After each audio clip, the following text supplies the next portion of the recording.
La vie publique sur les réseaux sociaux, ça vient parfois avec son lot de rebondissements et on l'a appris à nos dépens dans les dernières semaines. Il s'est passé une aventure assez farfelue, si on peut appeler ça comme ça, qui a débuté par une petite mésentente et qui a un petit peu dégénéré. Bonjour, agent de la police terrestre de Blainville. Je voulais vous contacter aujourd'hui pour vous parler de la situation avec Madame Chloé concernant vos publications Facebook. Donc, vous pouvez toujours nous rappeler là, au 4-5... Ben non, c'est elle qui veulent qu'on les grab by the pussy. OK, avec nous, on va dire, non, on va vous grabber par les pieds. On va les laver parce que vous êtes des prostituées sales, puis on lave les pieds des prostituées sales. Malgré qu'il y ait eu des rumeurs de tentatives d'internement forcé du harceleur, celui-ci semble être toujours en liberté et semble continuer de s'enfoncer toujours plus loin dans son délire. Voyez ce soir toute l'histoire plus en détail dans ce documentaire que j'ai intitulé « Un harceleur près de chez vous ».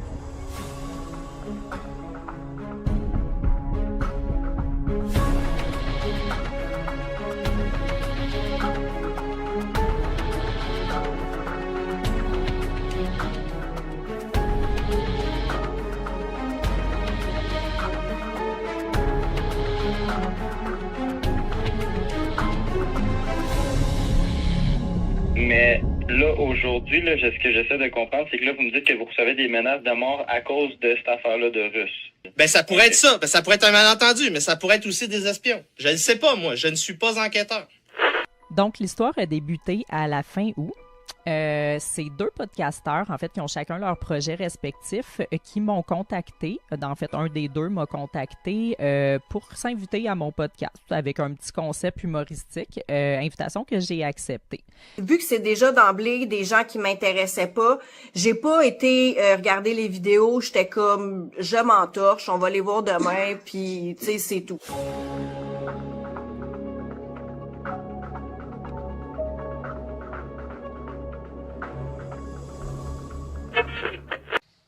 We love our country.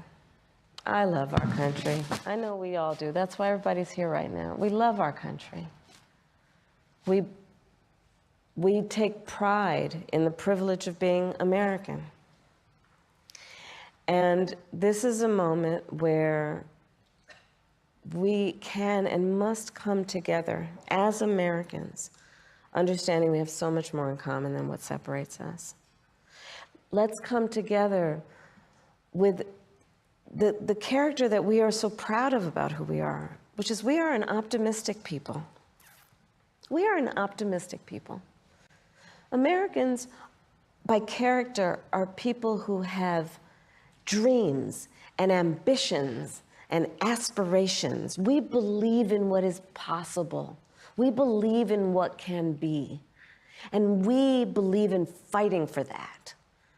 That's how we came into being, because the people before us understood that one of the greatest expressions for the love of our country, one of the greatest expressions of patriotism, is to fight for the ideals of who we are, which includes freedom to make decisions about your own body, freedom to be safe from gun violence, freedom to have access to the ballot box, freedom to be who you are and just be, to love who you love openly and with pride, freedom to just be.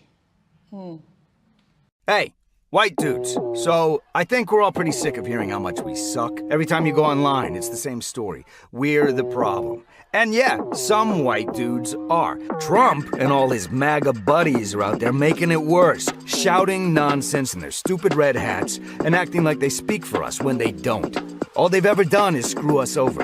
But if you're not on the MAGA train, where do you go? Isn't it just swapping out one crappy option for another? Then it hit me. This isn't about picking teams. It's about who's got a plan that's gonna make life better for me and my family. So I've been doing my own research and decided to check out Kamala Harris and Tim Walz. And before you jump down my throat, they're actually talking to guys like us. No lectures, no BS. Just real solutions that protect our freedoms and help us take care of the people who matter. And honestly, I think Harris and Walz are the ones to make that happen. End of the day, you're your own man. It's your call.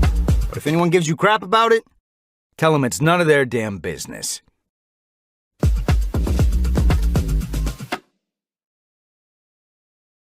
Unlike the Conservatives, we do see the value in consulting experts from across Canada. But let's talk about where the Conservatives have been getting their advice lately. You see, the leader of the Conservative Party gets his advice on how to help Canadians with the rising cost of food from a Loblaws lobbyist. They also get their advice from Elon Musk and Tucker Carlson. Madam Speaker, these Conservatives get their advice from misogynists and far-right hate groups, and I think Canadians should be very concerned. Trump not only have had the codes, but now having the classified information for Americans and being able to put that out and share it in his resort with anyone and everyone who comes through should be terrifying to all Americans, and he needs to be stopped. We will hold social media platforms accountable for the hate infiltrating their platforms because they have a responsibility to help fight against this threat to our democracy. And if you profit off of hate, if you act as a megaphone for misinformation or cyber warfare, if you don't police your platforms, we are going to hold you accountable. I think we need to push back on this. There's no guarantee to free speech on misinformation or hate speech, and especially around our democracy. But I also think there are Americans who are engaged in this kind of propaganda. And whether they should be civilly or even in some cases criminally charged is something that would be a better deterrent. Brother, we are not going back. We are not going back. We are not going back. We will not go back.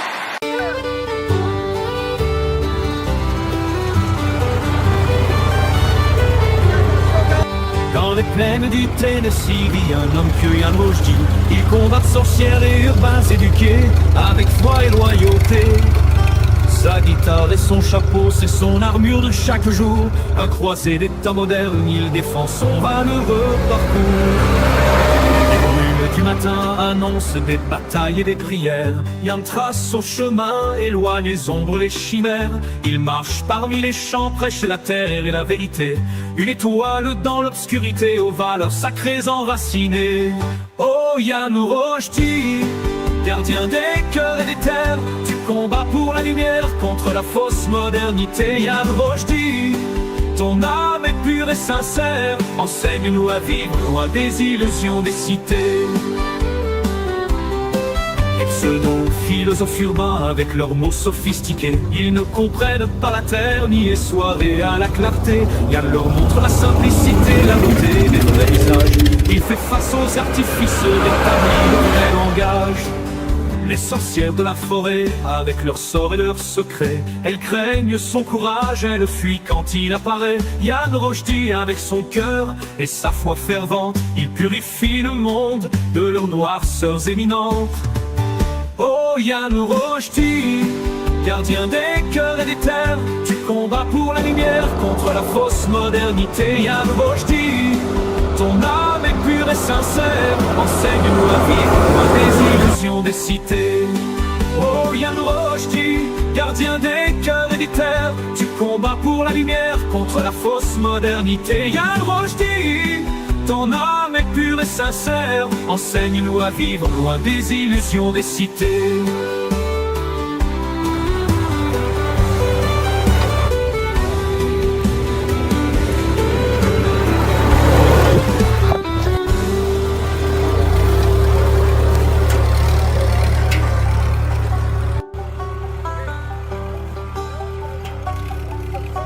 Les pseudo-philosophes urbains, avec leurs mots sophistiqués,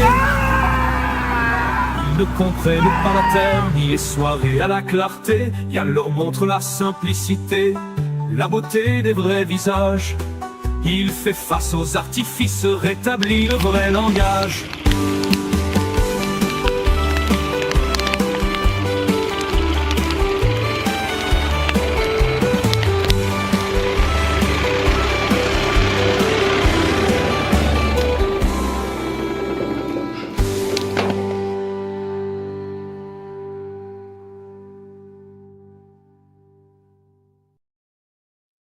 Et bonjour à tous, je m'appelle Yann Rochdy, bienvenue en direct de la Révolution culturelle, épisode du 21 septembre 2024.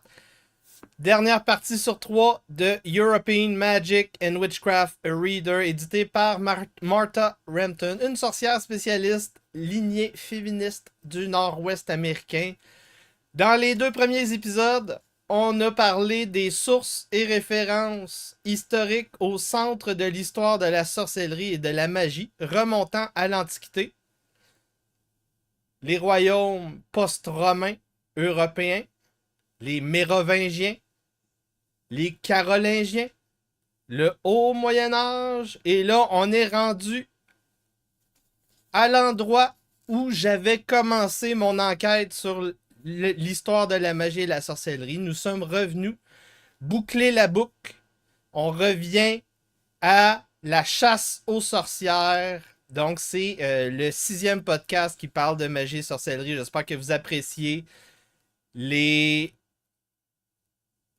montages que je fais. J'espère que vous appréciez ces contenus-là parce que ce n'est qu'un début. Je vais poursuivre cette enquête-là. La semaine prochaine, on parle de théorie moderne de la magie. Je vais essayer de faire du sens de ce qu'on a appris dans les 6 premiers podcasts. Je vous rappelle, si vous écoutez le podcast en différé, à un moment, si vous n'êtes pas abonné, 5$ par mois, quelque part, sur Substack, sur mon site web, yanrochdy.com ou sur YouTube, vous aurez un vidéo coupé. Ça va arriver au crédit à la fin, avec la belle toune entre acteurs. Pour voir la version complète en différé, évidemment, il va falloir que vous abonniez. M'aidiez, c'est un café par mois. C'est comme si vous me payiez un café par mois. Et en échange, moi, je vous fais des conférences, des lectures. Je vous résume des livres. J'utilise pas l'intelligence artificielle. C'est des notes. Vous voyez mes notes? Donc, dans les 2 précédents chapitres de cette enquête sur la magie et la sorcellerie, de l'Antiquité à la fin du Moyen-Âge, nous avons vu 4 chapitres du livre. Antiquité, dynastie carolingienne, dynastie mérovingienne, inverser les 2, et au Moyen-Âge. Ensuite de ça, là, on est rendu, donc, on a compris quelque chose d'assez clair. Il y a une filiation très claire à travers ces 4 périodes-là. Donc, pendant à peu près 1400 ans, c'est à peu près les mêmes sources que les gens utilisent, peut-être un peu moins. On va dire pendant 1000 ans. Pendant 1000 ans, c'est les mêmes sources que tous les gens utilisent pour parler de magie et de sorcellerie. Donc, les pères de l'Église, la Bible, surtout l'Ancien Testament. That's it, that's all. Ensuite de ça, tu as les pères de l'Église. On avait vu dans les premiers épisodes Saint-Augustin, Isidore de Séville, Césarius de Arles, Burchard de Worms, Peter Lombard, Césarius de Esterbach, oui, il y a 2 Césarius, Étienne de Bourbon, Jacobus de Voragine, Saint Thomas d'Aquin. On avait terminé avec ça. Et là, si on prend cette liste-là que je viens de vous dire, vous avez les pères de l'Église ainsi que ceux qui sont arrivés durant le Moyen-Âge pour débuter la scolastique. Vous avez une filiation très claire pour voir le droit canon romain, qui n'est pas la même chose que nos droits criminels et civils.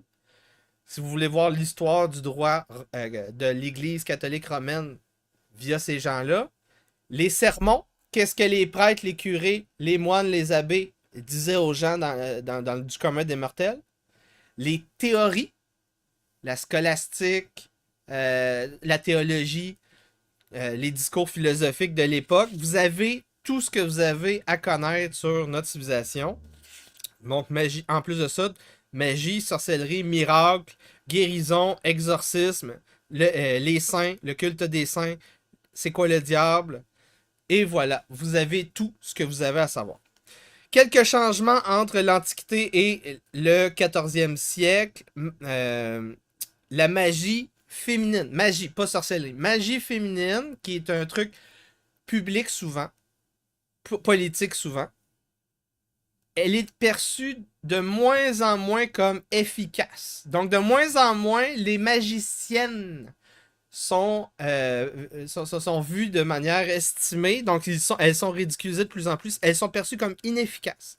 Mais si elles pratiquent la sorcellerie, si elles s'attaquent à des enjeux spirituels, si elles s'attaquent à des obsessions, des addictions, des persuasions, de manipulation, chantage, là, par contre, elles gardent leur puissance, ces sorcières. Donc, la magie, d'une quelque part, la magie publique, politique, disparaît peu à peu de la sphère publique, ce qui fait que ça devient plutôt des tours de magie, les trucs, les romans de chevalerie, avec des pseudo-tours de magie, des pseudo-miracles, tout ça, mais que c'est jamais perçu comme quelque chose d'important. Au début de cette histoire chrétienne des anges, démons, du diable, les démons et le diable sont perçus comme étant peu dangereux. Mais plus le temps avance, plus le diable et les démons sont perçus comme étant organisés et capables d'avoir une mémoire qui s'accumule dans le temps depuis plus longtemps que chaque génération d'humains, ce qui fait que le diable et les démons deviennent de plus en plus dangereux. Plus le temps avance, et au point où nous sommes, 14e siècle, c'est là qu'il y a une croyance qui s'ajoute, qui se juxtapose à cette, qu'on pourrait dire, cette théorie, cette démonologie, théorie des démons et du diable. La nouvelle croyance, c'est qu'il y a tous les maux de la société, famine, guerre civile,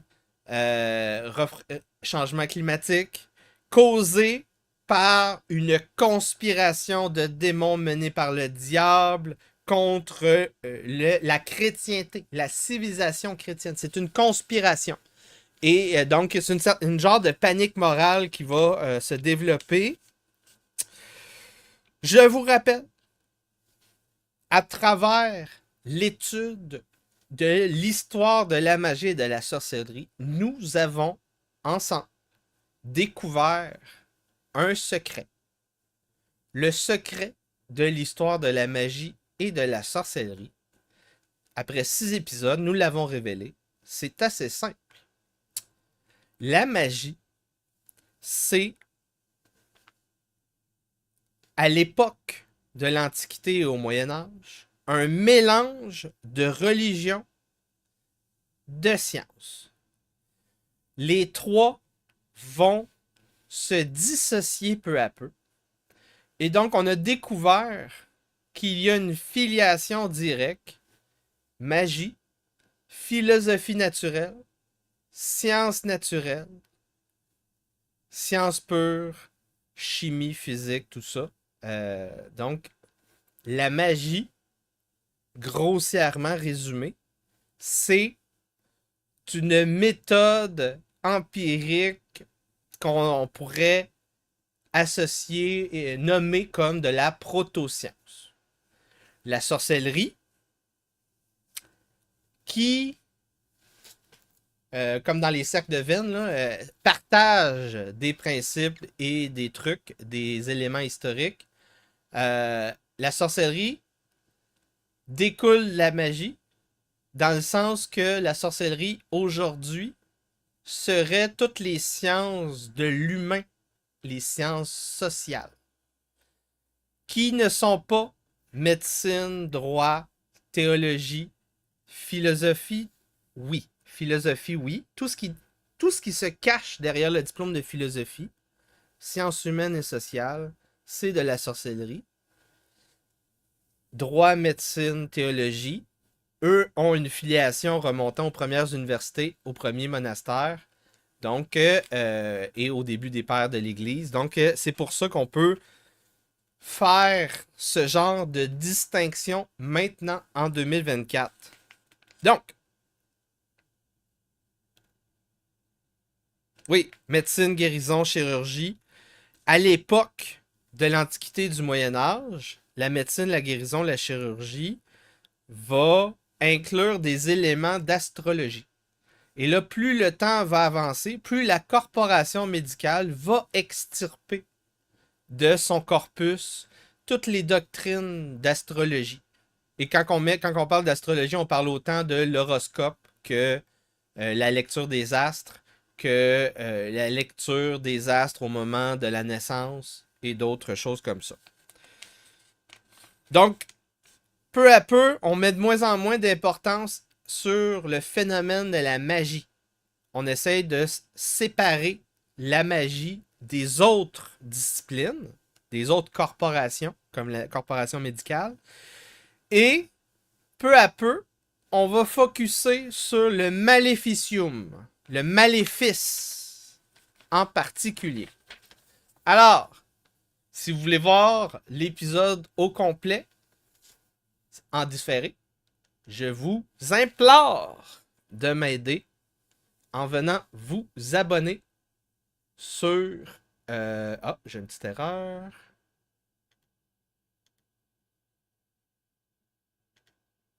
Sur mon Substack,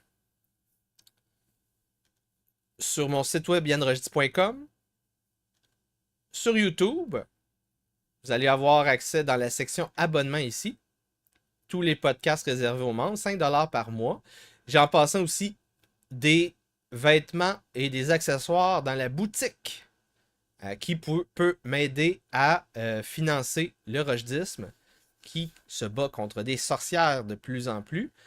Je vous rappelle aussi que pour voir les épisodes précédents, vous avez les titres ici, le Malleus Maleficarum, deux podcasts pour résumer ce livre-là, dont on va parler un petit peu aujourd'hui, parce que ça se passe durant la chasse aux sorcières, et j'ai fait aussi un podcast, La chasse aux sorcières, de Brian P. Levac, ça c'était récemment en avril, qui résume en 3 heures le phénomène de la chasse aux sorcières au niveau de l'Inquisition avec les chiffres et tout. Donc, une étude, c'est une étude historique peer-reviewed. Très important. En passant, je vais mettre les 2 épisodes du Malleus Maleficarum, je vais les mettre en un pour les mettre sur Substack et peut-être même sur mon site web pour les rediffuser. Comme ça, vous allez avoir accès. On continue. Chapitre 6. Ça va faire la job. Merci beaucoup. Bonne fin de journée.